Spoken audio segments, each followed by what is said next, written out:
Imagine que você está no meio de um dos países mais ricos do mundo. À sua frente, há prédios de vidro, carros de luxo e apartamentos avaliados em milhões de dólares. Mas, a apenas algumas ruas dali, uma mulher tenta permanecer acordada dentro de uma barraca porque tem medo de dormir profundamente demais. Outra precisa considerar trocar intimidade por um quarto ou por alguns dias em um lugar seguro. Em um estacionamento, alguém acabou de sair do trabalho, mas a sua casa esta noite ainda será o banco da frente de um carro. Em Nova York, há crianças que vão para a escola saindo de abrigos temporários. E em Los Angeles, fileiras de barracas continuam espalhadas entre Hollywood e algumas das áreas imobiliárias mais caras da cidade. Em uma noite de janeiro de 2025, os Estados Unidos registraram 752 pessoas em situação de falta de moradia, das quais 266.320 estavam vivendo fora do sistema de abrigos. Mas esta não é apenas uma história sobre os Estados Unidos. Do Canadá ao Reino Unido, da Alemanha ao Japão, não ter uma casa assume formas muito diferentes. Algumas pessoas dormem nas calçadas, outras vivem dentro de carros. Há também quem seja levado para abrigos temporários, mas ainda não saiba para onde irá algumas semanas depois. E isso é apenas a parte visível da história. Vamos atravessar as imagens de luxo e prosperidade para enxergar a vida real que existe por trás delas. Parte 1. Quando um lugar para dormir se torna algo que precisa ser negociado. Você pode perder dinheiro, o celular ou documentos enquanto dorme na rua. Mas, para uma mulher sem abrigo, algo ainda mais assustador é não saber o que a pessoa que está oferecendo um quarto para esta noite poderá exigir em troca. Em muitas cidades dos Estados Unidos, mulheres em situação de rua nem sempre dormem nas calçadas. Algumas passam a noite dentro de carros, outras se apertam em abrigos, algumas montam barracas e há também quem precise pedir constantemente para ficar na casa de amigos ou de algum homem conhecido, apenas para evitar dormir sozinha na rua. É nesse contexto que aparece o conceito de survival sex, relações sexuais em troca de um lugar para dormir, comida, dinheiro ou outras necessidades básicas. Estudos realizados com jovens mulheres em situação de rua na região de Hollywood já apontaram que a necessidade de moradia, alimentação e dinheiro pode se tornar um fator direto para esse tipo de troca. Mas é importante deixar algo claro: survival sex não é sinônimo de toda forma de prostituição e muito menos deve ser automaticamente confundido com tráfico de pessoas. Há adultos que tomam essa decisão por conta própria, há pessoas coagidas e também há vítimas exploradas completamente contra a própria vontade. Outro ciclo de vulnerabilidade começa com a violência doméstica. Algumas mulheres deixam parceiros abusivos para proteger a si mesmas e aos filhos, mas em troca acabam perdendo também o teto sobre suas cabeças. Depois que ficam sem moradia, tornam-se ainda mais vulneráveis à violência, à exploração e ao controle de outras pessoas. Então, se as únicas opções forem dormir na rua ou depender de outra pessoa, isso ainda pode ser chamado de uma escolha de verdade? Mas mesmo entre aqueles que não precisam negociar o próprio corpo para conseguir um lugar para dormir, dezenas de milhares ainda são obrigados a construir uma espécie de casa no meio da calçada. Parte 2. Los Angeles, a cidade dos milhões de dólares e das casas de lona. Basta percorrer alguns quilômetros em Los Angeles para que a paisagem mude de mansões avaliadas em milhões de dólares para fileiras de barracas onde todos os bens de uma pessoa cabem em algumas sacolas plásticas. Em Skid Row, debaixo de viadutos ou ao longo de algumas ruas, a vida acontece quase inteiramente ao ar livre. A manhã não começa com café ou café da manhã, mas com a busca por um banheiro público, um lugar para lavar o rosto e uma tomada para carregar o celular. Ao meio-dia, o calor da Califórnia transforma uma barraca de lona em uma verdadeira caixa quente. Quando anoitece, surge outra preocupação: como proteger documentos, roupas e os poucos pertences que restam para que não sejam perdidos ou levados. Los Angeles não pode ser simplesmente descrita como uma cidade fora de controle. A contagem realizada em 2025 chegou a mostrar sinais de melhora, mas em 2026, a LASA estimou que cerca de 49.002 pessoas no condado de Los Angeles ainda viviam sem abrigo, um aumento de 3,3%. Somente na cidade de Los Angeles eram aproximadamente 29.115 pessoas, alta de 7,9%. Parte do problema está no congestionamento do caminho entre os abrigos temporários e a moradia permanente. Quando quem já está dentro dos abrigos não consegue se mudar para uma casa definitiva, menos camas ficam disponíveis para quem continua vivendo nas ruas. Mas essa não é uma história explicada apenas pelo preço da moradia. Aluguéis elevados, falta de habitação acessível, doenças, perda do emprego e crises pessoais frequentemente se acumulam umas sobre as outras. Por isso, a pergunta não deveria ser apenas por que eles não saem das calçadas. A verdadeira questão é: quantas portas uma pessoa precisa atravessar para sair de uma barraca e chegar a uma casa de verdade?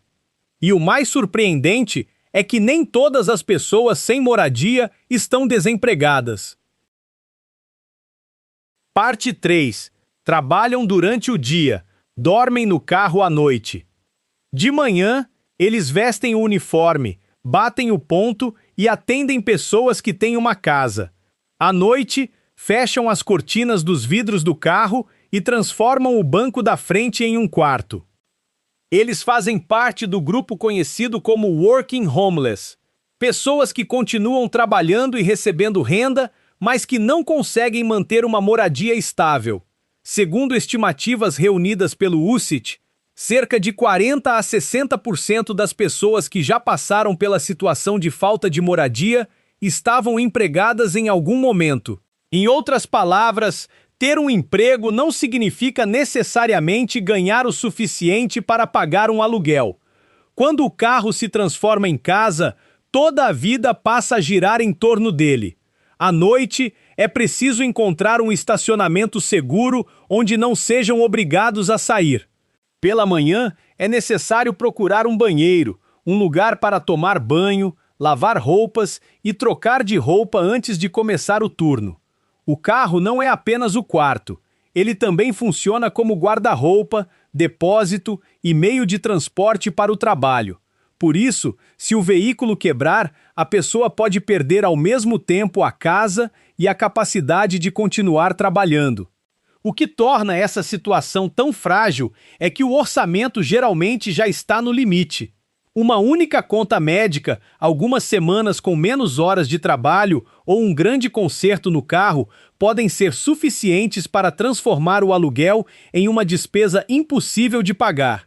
É aí que está o paradoxo. Há pessoas que cozinham, fazem entregas, limpam quartos ou atendem clientes no meio de uma cidade extremamente rica, mas elas mesmas não conseguem pagar por um apartamento nessa mesma cidade.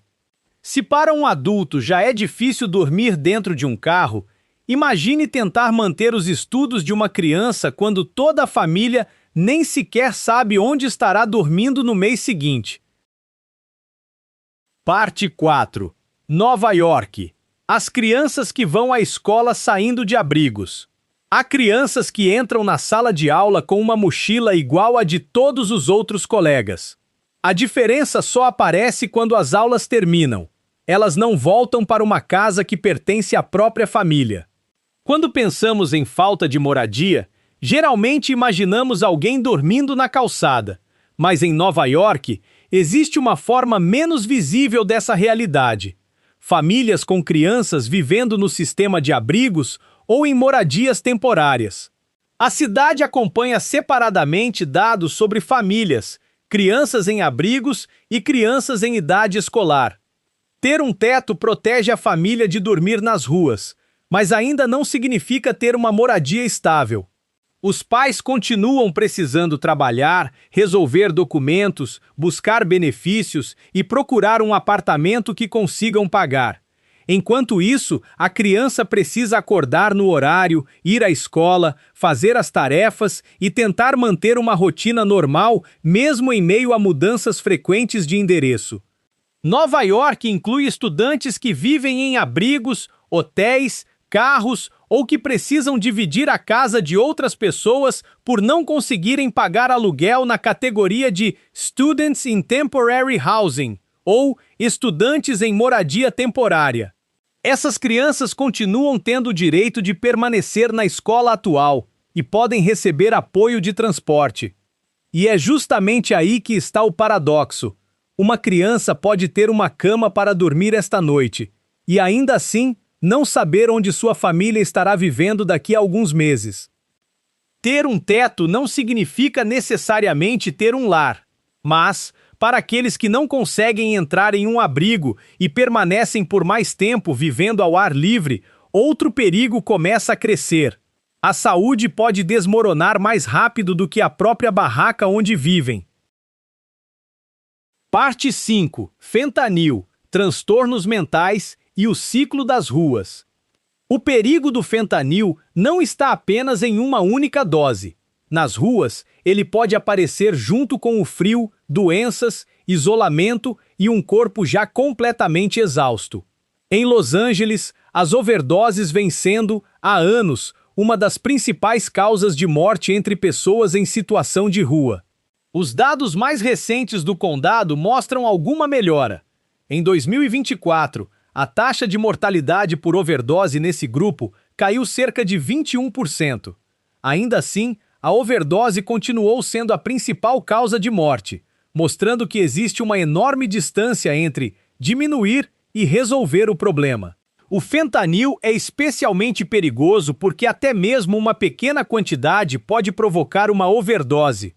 A metanfetamina também aparece em muitos casos de uso de substâncias, e Los Angeles já registrou anteriormente diversas mortes associadas ao uso simultâneo de fentanil e metanfetamina. Mas seria errado olhar para uma barraca e presumir automaticamente que quem está dentro dela é dependente de drogas ou sofre de uma doença mental. O UZI destaca que a maioria das pessoas que passa pela falta de moradia não apresenta transtorno mental grave nem transtorno por uso de substâncias. Pelo contrário, traumas, privação de sono, isolamento e longos períodos vivendo nas ruas podem piorar tanto a saúde mental quanto o consumo de drogas. Por isso, também existem equipes de abordagem nas ruas que carregam naloxona, oferecem atendimento médico, conectam pessoas a tratamentos e tentam encaminhar pacientes para moradias com suporte. A naloxona pode reverter uma overdose de opioides e é uma ferramenta fundamental para salvar vidas antes que seja tarde demais. Nesse cenário, causa e consequência muitas vezes se misturam. Não é possível resolver tudo com uma frase simples como "é só parar de usar drogas". E quando as barracas se tornam uma imagem familiar demais, muitas cidades passam a fazer outra pergunta. Se ainda não conseguem resolver o problema imediatamente, podem ao menos obrigá-las a desaparecer das ruas? Parte 6. Quando dormir na rua se torna uma questão jurídica. Se você não tem uma casa e o parque também proíbe dormir, então onde exatamente você tem permissão para passar a noite? Essa pergunta aparece cada vez mais em muitas cidades dos Estados Unidos, à medida que barracas surgem nas calçadas, debaixo de pontes e dentro de parques. As autoridades precisam lidar com reclamações sobre lixo, higiene, risco de incêndios e uso dos espaços públicos. Mas, para quem vive sem moradia, receber uma ordem para sair geralmente leva a uma pergunta muito mais simples: para onde ir depois? Em 2024, esse debate chegou à Suprema Corte dos Estados Unidos no caso City of Grants Pass vs. o Johnson. A Corte decidiu que a aplicação de leis de caráter geral destinadas a restringir acampamentos em propriedades públicas não constitui, por si só, uma punição cruel e incomum, segundo a 8ª emenda. Isso não significa que qualquer forma de abordagem contra pessoas em situação de rua seja automaticamente legal. A decisão tratou de uma questão constitucional específica.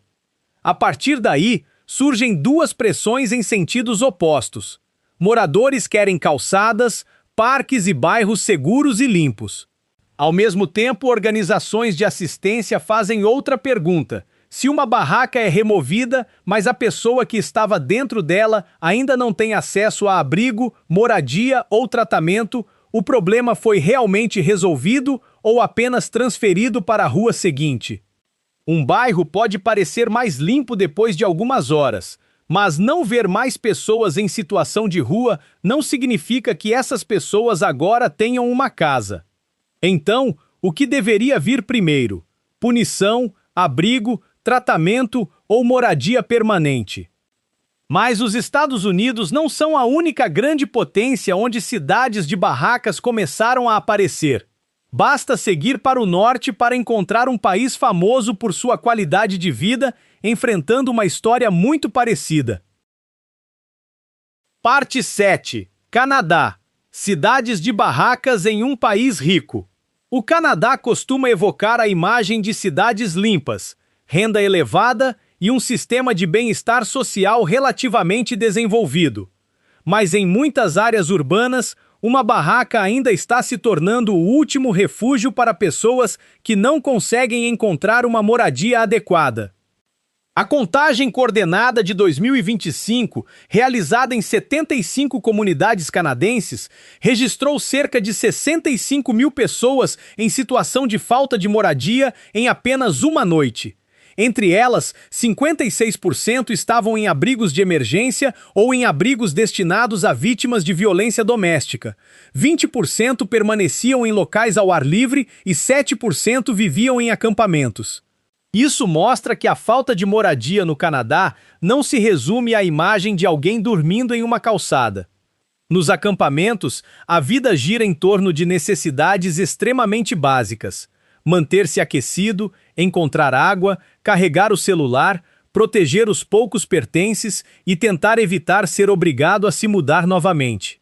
O escritório do Federal Housing Advocate considera que o crescimento desses acampamentos reflete a falta de moradias acessíveis, a limitação dos serviços de apoio e o fato de que muitas pessoas simplesmente já não têm nenhum lugar seguro para onde ir. E é justamente aí que está o paradoxo. Um país pode ser rico em termos econômicos, mas isso não significa que todos os indivíduos tenham condições de acessar uma moradia segura. Canadá e Estados Unidos possuem sistemas de políticas públicas diferentes, mas a imagem de acampamentos no meio de cidades ricas levanta a mesma pergunta: quando o custo da moradia ultrapassa muito a capacidade financeira de uma parte da população, por quanto tempo a rede de proteção social consegue impedir que essas pessoas acabem nas ruas? Do outro lado do Atlântico, o problema assume outra forma. Há menos grandes cidades de barracas, mas pessoas dormindo ao relento ainda podem ser encontradas no coração de uma das capitais financeiras mais ricas do mundo. Parte 8. Londres. Dormindo nas ruas sob os arranha-céus financeiros. De um lado, há apartamentos com preços que muitas pessoas não conseguiriam pagar nem trabalhando a vida inteira. Há apenas algumas estações de metrô dali. Alguém precisa calcular qual loja terá uma marquise profunda o suficiente para protegê-lo da chuva durante a noite. No Reino Unido, essa situação costuma ser chamada de rough sleeping, dormir nas ruas, em entradas de prédios, parques ou outros lugares que não foram projetados para servir como moradia. Na contagem realizada no outono de 2025, o governo britânico estimou que 4.793 pessoas dormiam ao relento em apenas uma noite, um aumento de 3% em relação ao ano anterior. Somente Londres registrou 1.277 pessoas. Somada à região sudeste da Inglaterra, as duas áreas representaram cerca de 43% de todas as pessoas contabilizadas.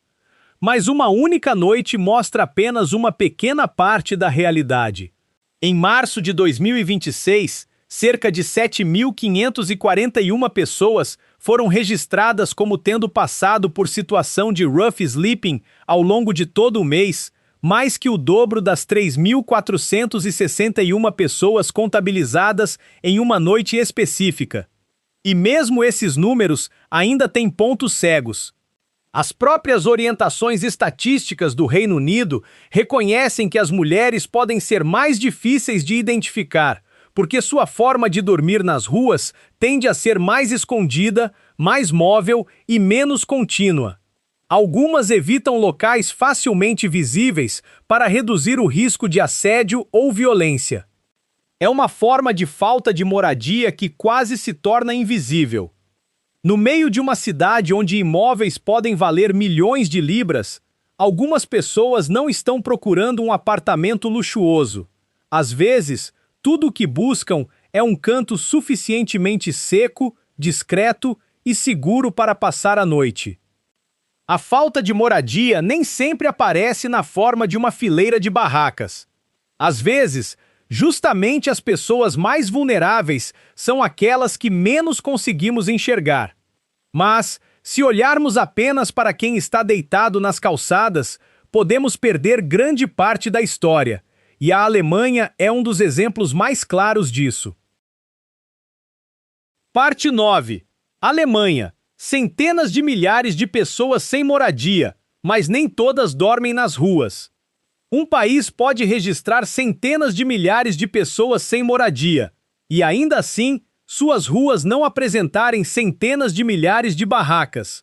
Parece contraditório, mas o segredo está na forma como essas pessoas são contabilizadas.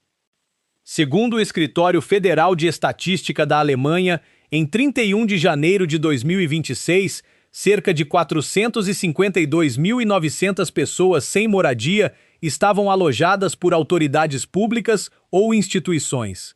É um número muito elevado, mas não pode ser colocado diretamente ao lado do número de pessoas que dormem nas ruas no Reino Unido para concluir que a situação alemã é dezenas de vezes pior. Isso acontece porque, nas estatísticas alemãs, uma pessoa ainda pode ser considerada sem moradia mesmo que naquela noite esteja dormindo em uma instalação coletiva, abrigo de emergência, alojamento temporário ou outro tipo de acomodação providenciada pelas autoridades. Em outras palavras, ela pode ter um teto, mas ainda não possui uma moradia estável que possa chamar de sua. Esse também é um erro muito comum em rankings de falta de moradia encontrados na internet. Pegar números produzidos a partir de definições diferentes, colocá-los na mesma tabela e perguntar qual país está em uma situação pior. Mas por trás das diferenças estatísticas, existem vidas muito reais. Um quarto temporário pode proteger alguém da chuva ou da neve esta noite, mas não necessariamente responde onde essa pessoa estará morando daqui a alguns meses. Um lugar temporário para dormir resolve uma noite. Uma moradia estável é o que pode resolver o futuro. E se a Alemanha mostra como uma definição mais ampla pode produzir números muito elevados, o Japão nos leva quase ao extremo oposto. Parte 10. Japão. Por que o número de pessoas nas ruas é tão baixo? Mais de 120 milhões de habitantes, megacidades extremamente caras, mas apenas alguns milhares de pessoas sem moradia são vistas vivendo nas ruas. O Japão resolveu o problema, ou estamos simplesmente olhando para ele através de uma definição diferente? Na pesquisa oficial realizada em janeiro de 2025, o Ministério da Saúde, Trabalho e Bem-Estar do Japão registrou 2.591 pessoas em situação de rua, uma queda de 8,1% em relação ao ano anterior. Cerca de 80% das pessoas contabilizadas estavam concentradas nos 23 distritos especiais de Tóquio e nas principais cidades designadas do país. À primeira vista, esse número parece surpreendentemente baixo quando comparado aos Estados Unidos, Alemanha ou Reino Unido. Mas o ponto mais importante está na definição. As estatísticas oficiais do Japão se concentram nas pessoas que vivem em parques, margens de rios, ruas, estações e outros espaços públicos semelhantes. Isso significa que alguém que esteja temporariamente na casa de amigos, dormindo em uma acomodação provisória, mudando constantemente de lugar ou vivendo em condições habitacionais extremamente precárias, não é automaticamente incluído nesses 2.591 casos. Isso não significa que o Japão esteja escondendo dados. Significa apenas que cada país está medindo uma parte diferente do mesmo problema. E é justamente isso que torna tão enganosos muitos rankings de países com o maior número de pessoas sem moradia. Um país pode incluir quem está em abrigos, outro pode contar apenas quem dorme nas ruas. Um lugar inclui moradias temporárias, outro não. Por isso, talvez a pergunta final não seja qual país apresenta o maior número. Mas sim, estamos contando todas as pessoas que não têm uma casa ou apenas aquelas que a sociedade consegue enxergar. E talvez essa também seja a pergunta mais importante depois de toda esta jornada. Quantas coisas uma pessoa precisa perder antes que a sociedade comece a considerá-la oficialmente sem moradia? Depois desta jornada, talvez a questão mais importante não seja qual país tem mais pessoas sem moradia. A própria forma de contar já pode mudar completamente a imagem. Nos Estados Unidos, as estatísticas incluem tanto pessoas em abrigos quanto aquelas que vivem nas ruas. Na Alemanha, centenas de milhares continuam sendo classificadas como sem moradia, mesmo estando acomodadas temporariamente por autoridades ou instituições. Já no Japão, a pesquisa oficial se concentra principalmente nas pessoas encontradas vivendo em parques, ruas, estações e outros espaços públicos semelhantes. Mas, por trás de todas essas definições, existe a mesma necessidade básica: ter um lugar suficientemente estável para dormir em segurança e saber que na manhã seguinte ainda haverá um lugar para onde voltar. Barracas, drogas ou mulheres que precisam usar a intimidade como forma de sobrevivência não representam todas as pessoas sem moradia, muito menos representam esses países como um todo, mas fazem parte de uma realidade que existe dentro de algumas das sociedades mais ricas do mundo. Então, afinal, a verdadeira riqueza de um país deve ser medida pelos seus arranha-céus ou pela capacidade de uma pessoa comum continuar tendo um teto sobre a cabeça. Deixe sua opinião nos comentários. E se você quiser continuar explorando a vida real por trás da aparência brilhante dos países ao redor do mundo, inscreva-se no canal e acompanhe a gente na próxima jornada.